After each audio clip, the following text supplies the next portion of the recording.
बॉलीवुड के mister perfectionist कहे जाने वाले आमिर खान की फिल्म दंगल इन दिनों सिनेमा घरों में जमकर धमाल मचा रही है। इस फिल्म में मौजूद हर किरदार की दर्शकों द्वारा काफी तारीफ भी की जा रही है। ऐसे में आइए आपको मिलवाते हैं फिल्म में गीता और बबीता के भाई का किरदार निभाने वाले अपार शक्ति खुराना से, जिन्होंने हमारे साथ काफी बातचीत की। अभी डेब्यू आपकी एक्टिंग उसके बाद कैसे आप दंगल में कैसे आए, क्या आपने सोचा कि शायद मुझे एक्टिंग करना चाहिए और दंगल कैसे आपको ऑफर?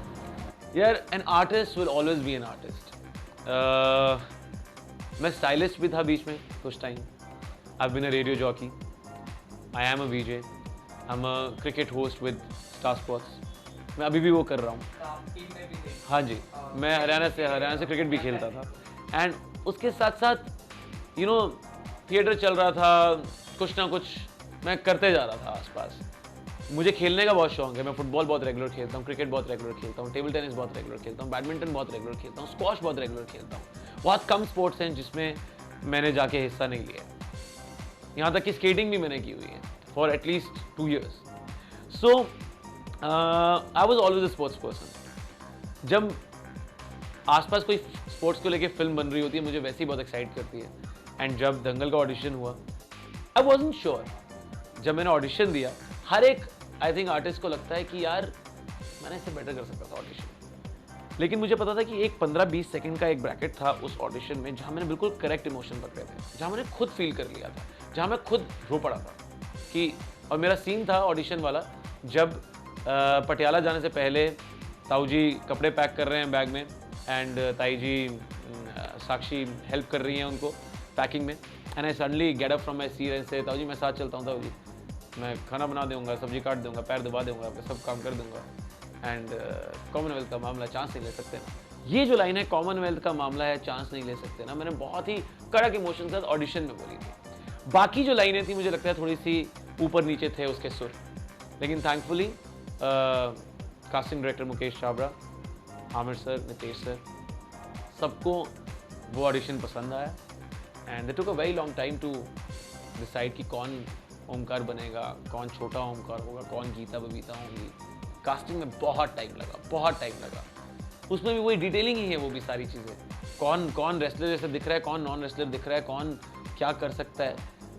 और जब मेरा ऑडिशन क्लियर हुआ और जब फ़ोन आया, तब मुझे बताया नहीं गया था that I am gonna be the narrator of the film. तो मैं बॉम्बे पहुंचा, मुझे एक नरेशन दी गई और मुझे स्क्रिप्ट हाथ में पकड़ाई गई। मैंने उसको रीड करी, तब मुझे पता चला कि फर्स्ट हाफ में मेरे बहुत सारे वॉइस ओवर्स हैं, जिससे मुझे ज़्यादा टेंशन हो गई। क्योंकि क्या है ना, आप पहली बार इतनी बड़ी फिल्म कर रहे हैं, आमिर खान के साथ फिल्म कर रहे हैं। लोग कहेंगे चलो ठीक है, शायद लड़खड़ा गई होगी थोड़ी सी एक्टिंग, इतने बड़े स्टार के साथ स्क्रीन स्पेस शेयर करना बहुत मुश्किल है। But whereas when it comes to voice overs, आप पिछले 7-8 साल से रेडियो कर रहे हैं, आप वॉइस ओवर आर्टिस्ट हैं। एट द सेम टाइम आप एक बंद कमरे में आपने वॉइस करना है, कोई आपको वहाँ प्रेशर नहीं दे रहा है, आपके सामने कोई बड़ा कैमरा नहीं है, आपके सामने कोई ज़्यादा के कोई लोग हैं ही नहीं है, आपके सामने आमिर सर नहीं है, आप बस माइक पे बोल रहे हैं। मुझे लग रहा था कि अगर मैं उसमें गलत हो गया, so I will be very disappointed, I will be very upset कि यार जो काम मुझे आता है 8 साल से वही नहीं मैं ठीक करके आया हूँ। सो नरेशन पार्ट मुझे डेफिनेटली ज़्यादा डिफिकल्ट लगा था।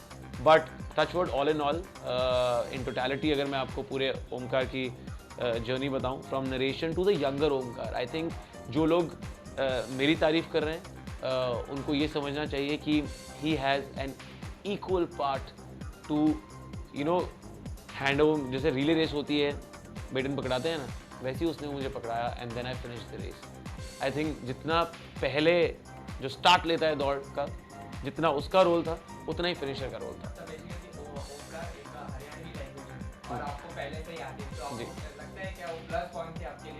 यार डेफिनेटली मैं ये नहीं कहूँगा कि मुझे हरियाणवी आती थी कम्प्लीटली, लेकिन यस, मैं हरियाणा से क्रिकेट खेला हूँ, तो मैंने वॉलीबॉल भी खेला है। हाँ, और मैं हरियाणा जाता रहता था। मैं स्केटिंग करने के लिए करनाल गया था, तो मैं करनाल, जींद, भिवानी, सिरसा, झज्जर, पानीपत, सोनीपत, करनाल, अम्बाला, ये सभी शहर घूमा हुआ हूँ हरियाणा के, एंड देन मैं दिल्ली में रहता था 7-8 साल, रेडियो वहाँ पे किया, which is closer to Haryana. तो आपके लिए ऑफकोर्स थोड़ा आसान हो जाता है हरियाणवी पकड़ना, लेकिन ऑफकोर्स यहाँ की थोड़ी सी एक अलग फाइट थी when it comes to narration और अदरवाइज इन टोटलिटी। आपने हरियाणवी बोलना और उसको साथ में पूरी फिल्म के सुर के साथ निभाना आर डिफरेंट थिंग्स। हाँ यार, मेरे जीवन में inspiration comes only through family. Ayushman as my elder brother as an actor, my father, my mother as, you know, my father for his hard work, my mother for her honesty, my wife for her passion and for being so focused in life, my bhabhi for being a good writer, सब जो आस और मेरे दोस्त भी हैं बहुत सारे वैसे जो मुझे इंस्पायर करते हैं। कुछ स्पोर्ट्स पर्सन हैं, कुछ कॉर्पोरेट वर्ल्ड में हैं। When it comes to, अगर आप सिर्फ एक्टिंग की बात करेंगे,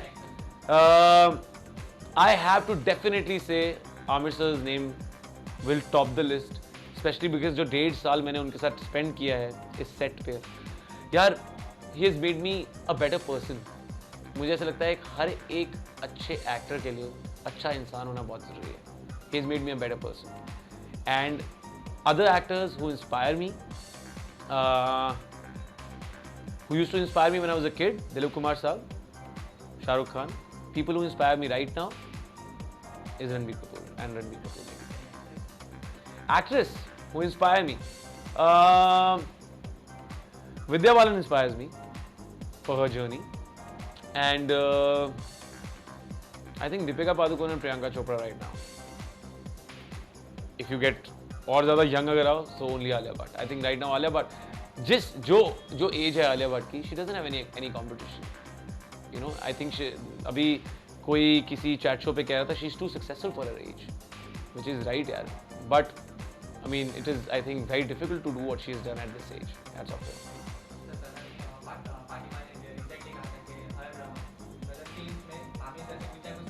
Definitely.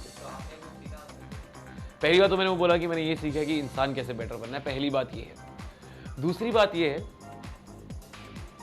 वो ना कैरेक्टर को जीते हैं। यही एक सबसे बड़ी और सबसे इंपॉर्टेंट लर्निंग है in the start of my career, कि आपने कैरेक्टर निभाना नहीं है, आपने एक्टिंग नहीं करनी, आप उस कैरेक्टर वो आप बन जाओ, वही बन जाओ। आप अगर 1.5 साल के लिए वो बन सकते हो, कोई भी इंसान, कोई भी डायरेक्टर, कोई इंसान आपके सेट पे भी आसपास अगर कोई कुछ ऊंच नीच हो रहा है और कुछ आपको परेशान कर रहा है, लेकिन अगर आप वो कैरेक्टर बन चुके हो तो आपका सुर चेंज नहीं होगा, आपके रिएक्शंस चेंज नहीं होंगे, आपको वो चीज़ बॉदर नहीं करेगी। सो कैरेक्टर को जीना, आई थिंक मैंने आपका आंसर से सीखा है।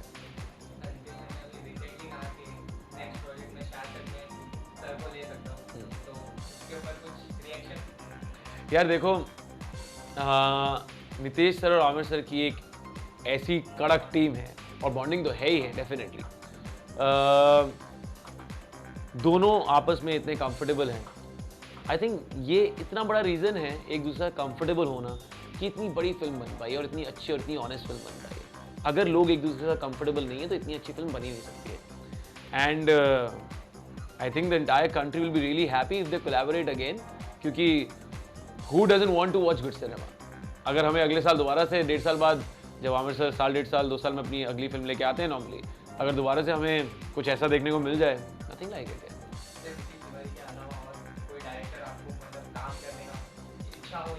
यार मैं आपको बताऊं तो मैं सबका फैन हूँ। मैं बाई चांस, आई होप मैंने किसी का नाम मिस नहीं कर रहा हूँ, but otherwise from Shiv Sarkar to Karan Johar to Imtiaz Ali to Anurag Kashyap to Dibakar Banerjee to Sharad Kataria to so many, I mean to Shashank Khaitan, मैं उनके साथ अपनी अगली फिल्म कर रहा हूँ जिसमें मेरा गेस्ट अपीयरेंस है। नेक्स्ट आप मुझे देखेंगे बद्रीनाथ की दुल्हनिया में doing a special appearance for adharma film called Badrinath की Dulhania with Varun and Alia and Shashank Khetan जो उसके डायरेक्टर, इज अ वेरी कड़क guy and is a very close friend is well now. सो उसमें आप नेक्स्ट देखेंगे। And then I am working on my second song, वो आप जल्दी सुनेंगे, I think in couple of months में भी। सो डायरेक्टर्स, अगर मैंने बाई चांस किसी का नाम गलती से भूल गया हूँ तो पता नहीं, लेकिन अदरवाइज ये सारे के सारे कल्ट डायरेक्टर्स हैं। ऑल ऑफ देम अपने जोन में इतने स्ट्रॉन्ग हैं। एंड अगर इन सब में से 4 लोगों के साथ भी मुझे काम करने का मौका मिल जाता है in my entire career, I feel blessed.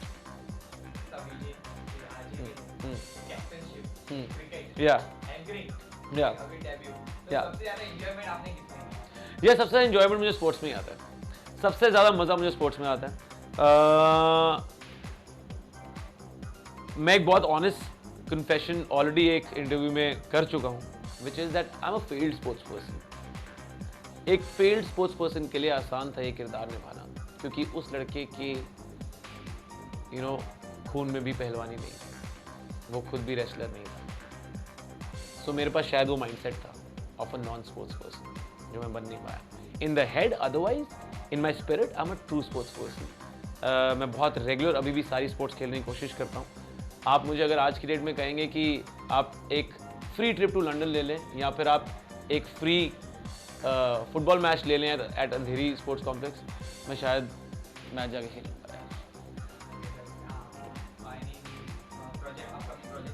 हाँ, मैंने बताया बद्रीनाथ की दुल्हनिया, एंड जो मेरा गाना आ रहा है, इट्स अ सिंगल जो मैंने लिखा है और कंपोज किया है, एंड शायद मैं गाऊंगा अभी, let's see, I don't know, अभी वो थोड़ा इनिशियल स्टेज में है। एंड 2-3 बहुत इंपॉर्टेंट लोगों के कॉल आए हैं फॉर कास्टिंग, बहुत इंपॉर्टेंट डायरेक्टर्स के फ़ोन आए हैं जो फिल्म बना रहे हैं already. It's just that I haven't sign anything yet, so as in when I do, as in when I sign my next project, you will be the first person to know. हाँ, new year के लिए हम सब जा रहे हैं पंचगनी अमृतसर के farm house पर, and yes, looking forward to it.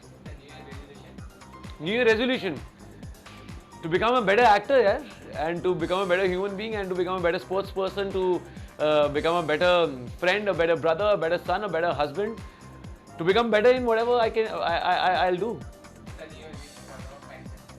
Yeah. So guys, thank you so much for giving so much love to Dangal and especially Omkar. Wish you all a fantastic 2017. I hope ये साल आप सब के लिए बहुत ज़्यादा successful हो। Next 9 news room की ओर से अभिलाष की रिपोर्ट।